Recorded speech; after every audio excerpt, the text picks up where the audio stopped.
your expectations for the U of A this year in the Big 12? And we're going to go with football and basketball first. Saul Bookman, not looking at any breakdowns, anything. What do you expect when we sit here in 4 months? I expect this team to be 9-3. Got it. And I think if they play well, then they could easily be 10-2, 11-1. Right. I think it's almost impossible to go undefeated in the Big 12, especially this version of the Big 12, with the teams that they're going to have to play on the road, mainly Kansas State, Utah. You could even throw Central Florida in there. Those are going to be some tough games because of those environments. So I would say 9-3.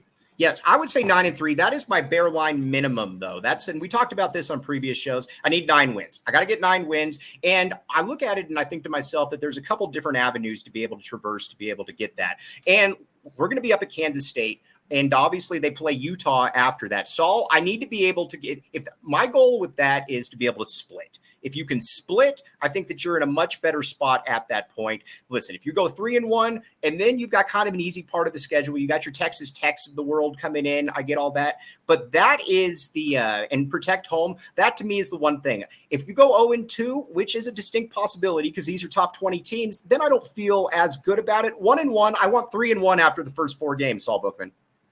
3-1 after the first 4 games is a good way to go about it for sure. I would say if they went 0-2 in that 2-game stretch, I don't think it's the end of the world. I mean, hell, I could see them reeling off 6 or 7 in a row.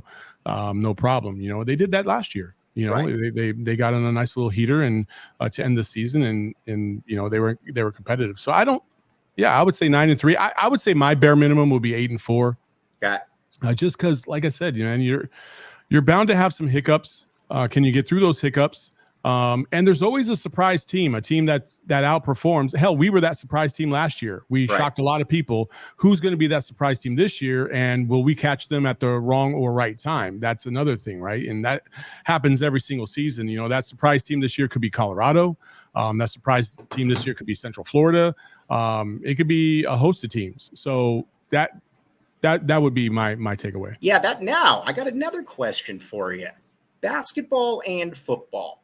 Which one do you find more likely? Because they both are going to be about the same odds. Which one do you find more likely to win the Big 12 conference, Saul Bookman, in the inaugural year? Both have chances. Football.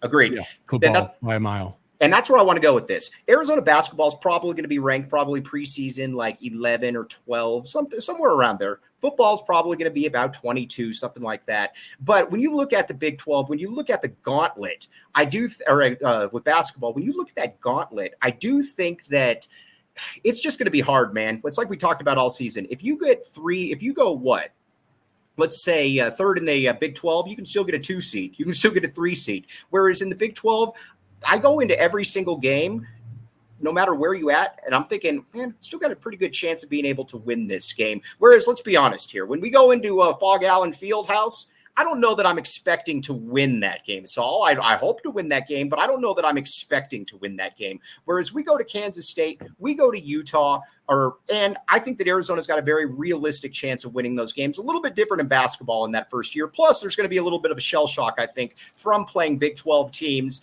and just playing them game in, game out, game in, game out. I agree with you. I think football is the more likely one, Saul.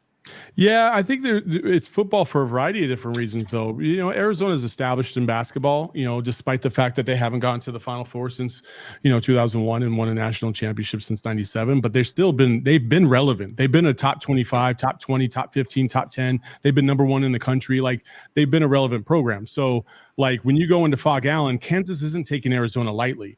Neither is any other team. Now, I'm not going to say that anybody's going to take Arizona lightly in football, but I don't think that Arizona comes in with the prestige of history behind it as much as a Kansas would. And so I think, you might catch some teams maybe, not taking them as seriously as they should, I guess you could say. Right. And I think because of that, they're gonna surprise a lot of people, in my opinion. Even though you saw a lot of tape last year of how good this team can be, I think they got another level to go. And think about it, like, these guys, they all came back and they're going to be much improved. Right.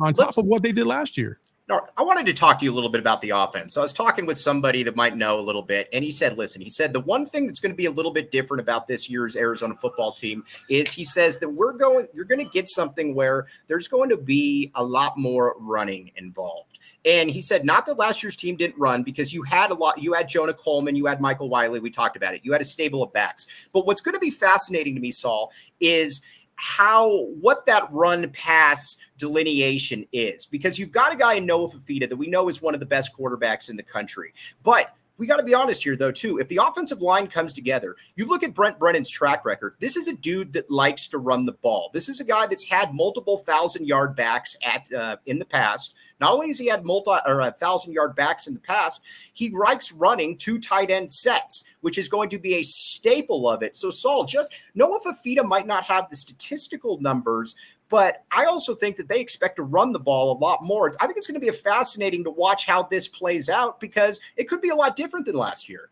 I think it's just going to be a nice, healthy balance, like kind of a little bit like last year. Like, I didn't think that they were overwhelming in one area over the other last year. I didn't feel like they were just an air out attack or just a ground and pound. And I think they're going to see much of the same this year. You can't focus too much on the run when you have the talent at the wideout position that you have, right? You have to get those guys involved. And so I think they're going to find a nice, healthy balance there. So I would agree that this is going to be a premier team, but you can't just go all in on one aspect of what they do. That's the thing about, like, let's just say K-State, right? I feel like K-State has a weakness, and it's going to have to be proven. Avery Johnson's a good quarterback, but he doesn't have the plethora or caliber of receiver that Noah Fafita has. So who's going to perform better? I think Noah Fafita is going to perform better. I actually think Noah Fafita is going to throw for over 4,000 yards this year. You know what? I totally agree with you. I think here's where I think it's intoxicating when you have a good quarterback. And I think it's difficult at times probably to rear back a little bit. But when you have a quarterback like Noah Fafita that can let's be honest here. I mean, Noah Fafita is the quarterback. You watch him. He's not going to make a lot of mistakes. If I go into a game, and I remember Noah's dad told me this one time when we had him on. By the way, working on getting him on next week, so that'd be great to have him on. He said, listen, I expect my son, if he's going into a game where he's going to throw the ball 50 times, a lot of quarterbacks or a lot of coaches will be like, well, you know what, we can put up with 2 or 3 interceptions there. That's not how I raised my kid. I don't care if you're throwing the ball 100 times. There can't be the expectation, well, don't worry, you're going to get that throw back. And you saw that last year. I think the expectation was just that he was going to be able to throw the ball and there would be some interceptions, and he's got better. Everything turned out pretty well, I thought. Yeah, no, I totally agree. I think, he's always been careful with the ball. And we apologize. I guess there's some audio difficulties on this stream. But he's always been careful with the ball. And honestly, every single time I've watched, every single time I've played college football, I will say this: he does lead the country in college football 25 in accuracy and percentage. So, right. I mean, you got to put that. That's got to count for something there. So we'll certainly put it at that. But either way, I believe the football team is more likely than the basketball team to win. As far as the audio, I have people listening. I don't think it sounds bad, but whatever. We'll deal with it after the show.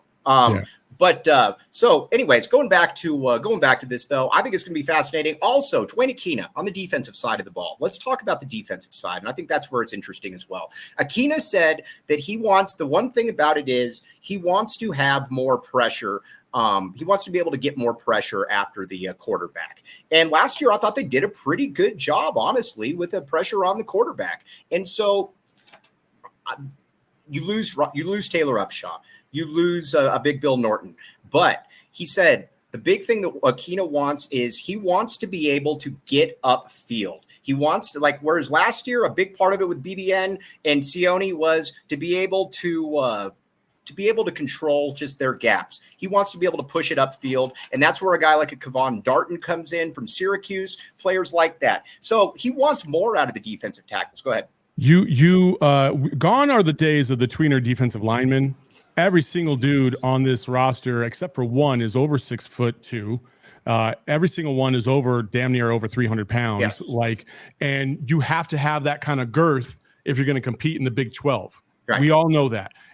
And listen, I think that's the thing that gives me a lot of hope and optimism to even play against the big dogs, is that I feel like physically we can match up no matter what. At every position we can match up physically. Now it's just about execution and talent. And I think in that regard, we should be able to win out more than not. And, right. and again, the way they revamped this entire defense, and it started with Jed Fish. I'm not taking anything away from that. It started with Jed Fish. They revamped the entire, like, really the physical DNA of this entire defensive and offensive unit. It gives you a lot of hope as we move forward. Yes, so we'll keep an eye on that. But defensively, I don't think they're going to take a huge step back. I think of the defensive backfield, and you put this out there a while back, I think their safeties are fantastic. I think the cornerbacks and Marquise Killebrew, whose father listens to the show, he also made the point that, he thinks that you're going to see a special player in his son, and I know that the coaching staff feels that way as well. So I have pretty high expectations for this year's team. Go ahead. Let me ask you this question, Mike. What's okay, up? let's go through the secondary right now. You tell me top tier or no tier. Just give me those two, okay? Ready? Takario Davis. Top tier. Traden Stukes. Top tier.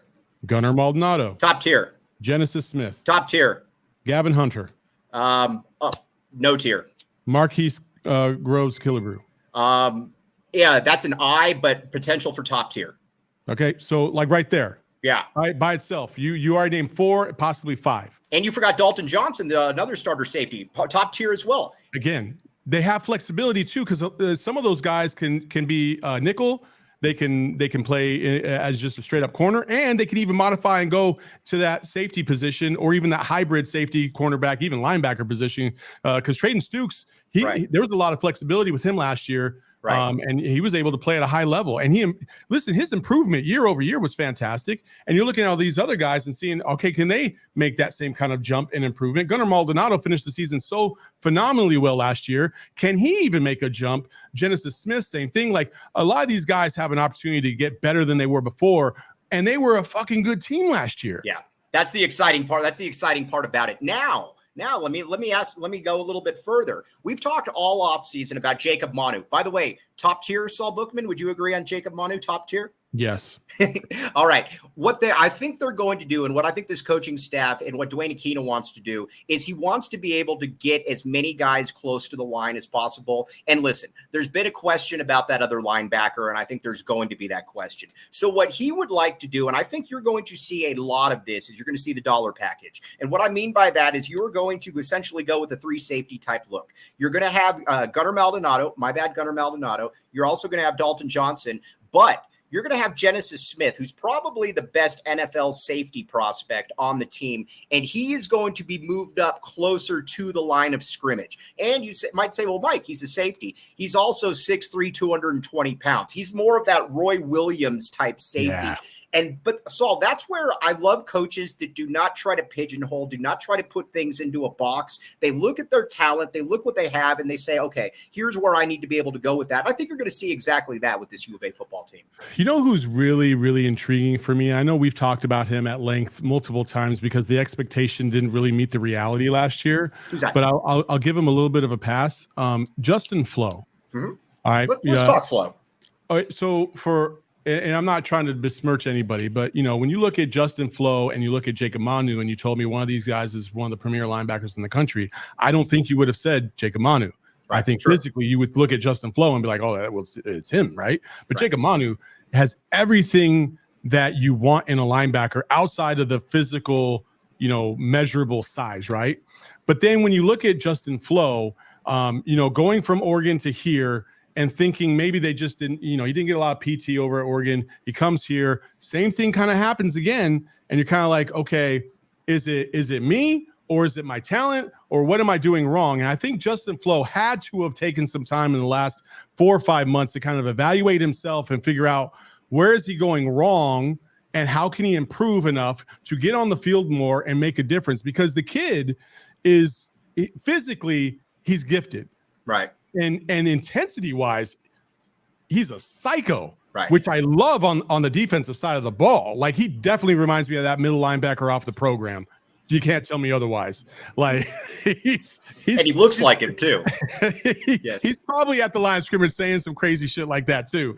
Right. So like, how can they utilize him? Because he would be good in some spots, but can he develop enough to be a more adequate player all the way around and be utilized in a lot more than just spot play? He's intriguing for me. You want to know a pretty cool story about him as well? He's also a great guy. Now, Joseph says nothing is going to hit like Mike Utter's first My Bad flow. I would love to do that. Yes. But I got a pretty cool story about him. And so basically what happens is here's how my thing would be hashtag go with the flow. Oh, that's very good. That's very good. But I also need to be able to poke fun at myself for being wrong about something. Saul Bookman, your hashtag will be with go with the flow. Mine will be My Bad flow.